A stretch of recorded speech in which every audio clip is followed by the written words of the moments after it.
Nagpapasalamat po ako, Tita Jing, sa inyong programa sapagkat binigyan niyo po kami ng espasyo.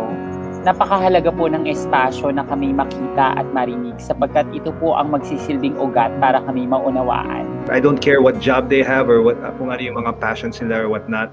Basta happy sila with who they are and their lives. So, I think that for me, that would be success.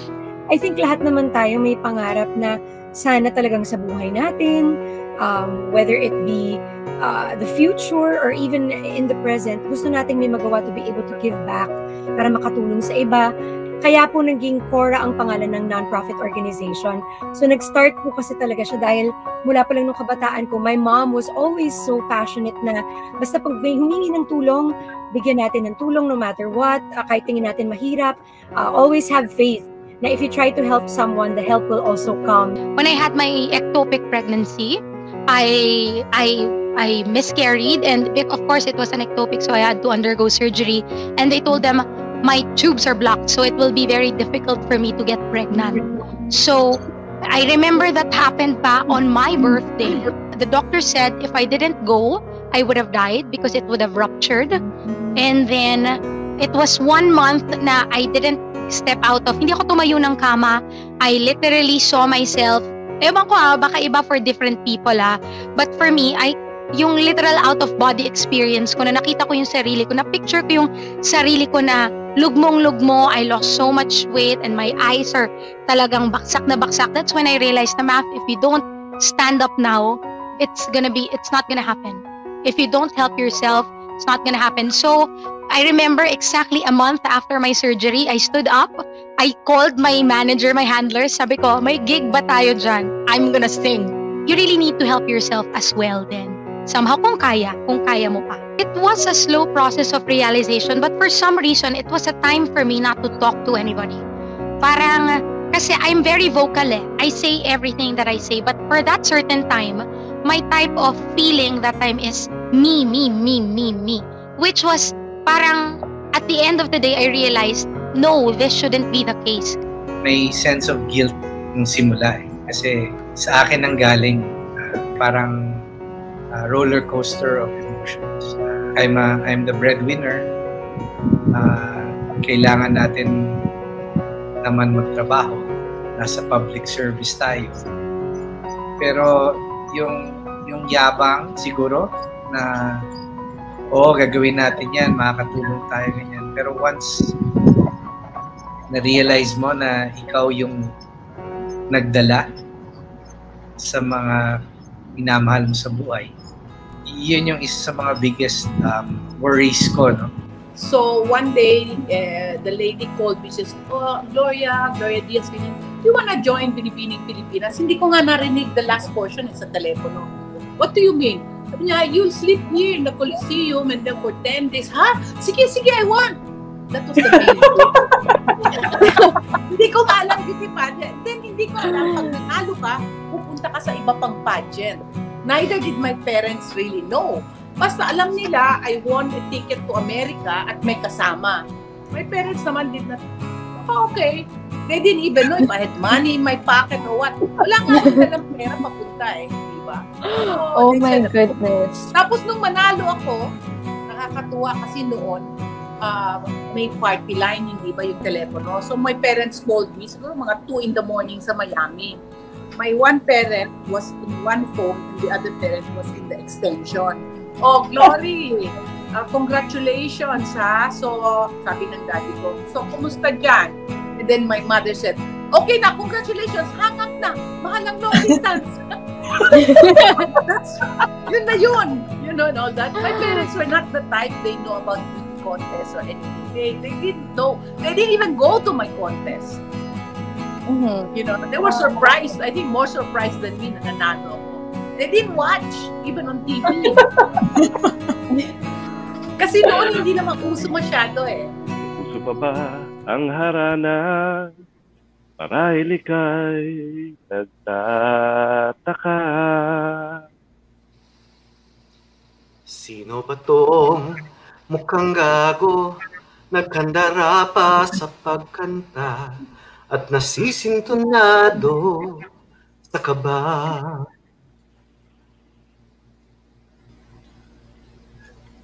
Mayroong pangdalang binagoy kiya, mga rosas, suot na may maong nakupas. At nariyan pa ang barkada, nakaporma at nakabarong. Sa awit daig pa may noswan at singalong.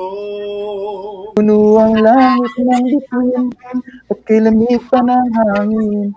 Sa iyong tingin ako ay nababaliw, giliw at sa awitin kong ito, sana'y maibigan mo. Ibubuhos ko ang buong puso ko sa isang munting harana para sa iyo. Here's a bad guy, bad boy singing a love song. Tapos parang blown away ako na iba yung appeal na when nung time ng rock and roll and everybody was, hindi naman frowning, pero was staying away from love songs and ballads.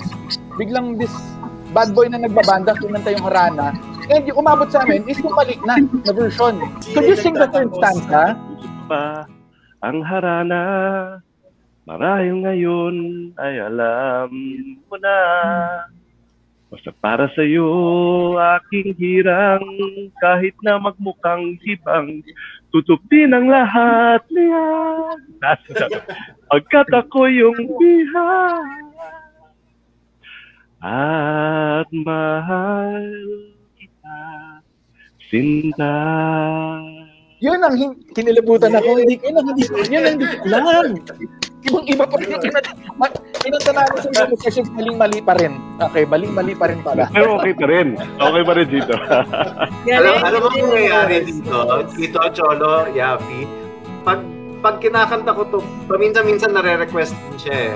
Pag kinakanta ko to, medyo nagkaka-Frankenstein version ako, yung sa parokya, ang dami ng influence kasi sa utak ko eh. Ibang version, ibang nota, dagdag ng konti, yumayaman yung kanta. Pag nilabas, may nag-umpisa. Nung pag nalabas na yon, may buhay na siyang sarili. At yun, lahat ng dagdag, lahat ng bawas, lahat ng pagkakaiba, kasama na yun sa buhay nung kantang yun. At kung ano man nagawa natin. Ganda dun sa kanta ay walang kulang. There's no such thing as kulang yung kanta. Diba? Iba yung tono. Kasi nga, pag kinanta mo, you own it. And not just the tono, pero yung story, yung kwento. Diba?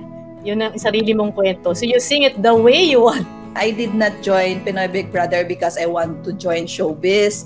Hindi ko talaga yun ang goal. Ang goal ko lang talaga, kaya ako nag-join. Gusto kong maging manalo, gusto kong maging winner because of the cash prize, kasi malaking tulong po yun para sa akin para makapag-start ng business. So nung interview ako ni Kuya Marlo Dumawal, nung sinabi niya, so anong plano mo after winning PBB? Sabi ko, hindi po talaga ako mahilig mag-artista, awkward ako sa camera, tapos yung nakakaya naman, hindi ko yan strength, alam ko yung strength and weakness ko, so yung pag-arte, hindi talaga. So hindi po ako mag-artista, sabi kong ganyan. So sabi ko, pero kung magkaroon po ng chance, gusto ko yung sa Citizen Patrol kasi mga ordinaryong tao din naman ang nagre-report doon. For me, Tita Jing, to build a relationship with the people I worked with po sa ABS-CBN. Kasi Tita Jing, sa totoo lang, yun yung longest relationship ko. Almost 9 years. And that being taken away from me, I took it as a huge blow po. Kasi, syempre po, inalagaan niyo po yung relasyon, na-cultivate niyo yung isa't isa. I practically grew up there sa ABS-CBN. Mula nung bata na nanonood ako bilang viewer hanggang sa nagtrabaho ako doon, naging official na kapamilya. So talagang napaka-special po niya sa akin, napaka-personal na I cannot take that part away from me.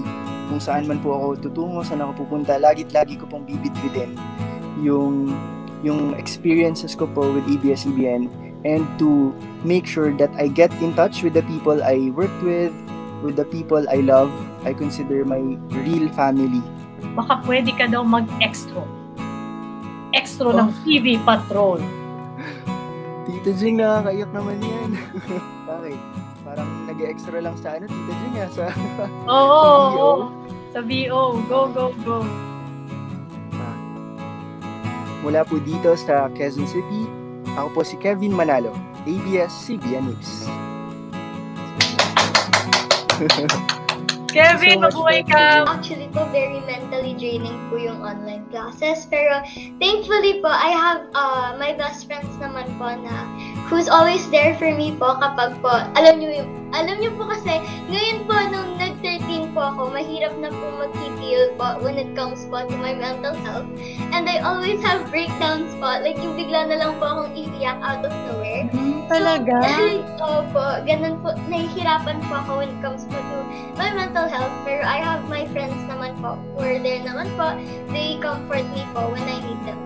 You're asking yourself, you're starting to doubt yourself, parang, is this really for me? Am I really for this? Parang mga ganong questions. And ang hirap talaga. And then, I get to realize na parang, okay, talagang it's really part of your journey. There's always a waiting season. Napaka-importante po ng time sa family. Kasi anytime, pwede pong isa sa atin ang mawala. Ganon. Kasi hindi naman po talaga permanente tayo sa mundo. Hindi natin alam kung hanggang kailan lang tayo. Yun, mabigyan natin sila ng oras. Kasi yun lang po yung hindi talaga mabibili ng pera eh. Kahit na ilang milyon pa yung sa'yo. Hindi mo talaga mababalikan yun lahat. I would say my greatest asset is my voice. Not just my ability to speak, but my ability to share a strong message. And I think I've seen how it's resonated with a lot of Filipinas with the way they share their own stories back to me. Whenever I post, they would also comment their own experiences. And the fact that a lot of people can relate to my story, I think that means that I am a person who deserves the spotlight just as much as everybody else. But even in the Philippines din po, medyo na-bully ako because I was always different. But you know, different is good sometimes. Most of the time. Different because of your physique? Physique and the way I think and the way I act. I was described as an overly confident person. But it's not that I'm overly confident. It's just I'm passionate and also confident kasi why would I be doing something that I'm not able to be good at? Parang ganon. No one really hurt me naman. It's more, I don't think they can because I was tall. Saan ka humuhugot ng lakas tsaka maturity? Siguro, ma'am, kumukuha pa ako ng lakas sa Panginoon.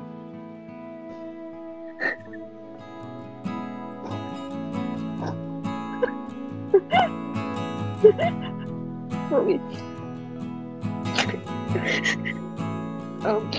Sa Panginoon po. Sorry. Sa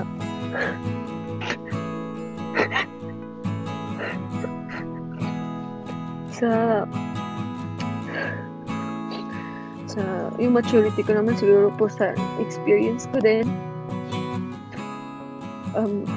Tsaka yung sa pamilya ko. At saka sa lahat po ng mga natutunan ko dun sa nagpalaki sa akin dun sa lola ko, sa lolo ko, lalo na sa lolo ko. Kasi parang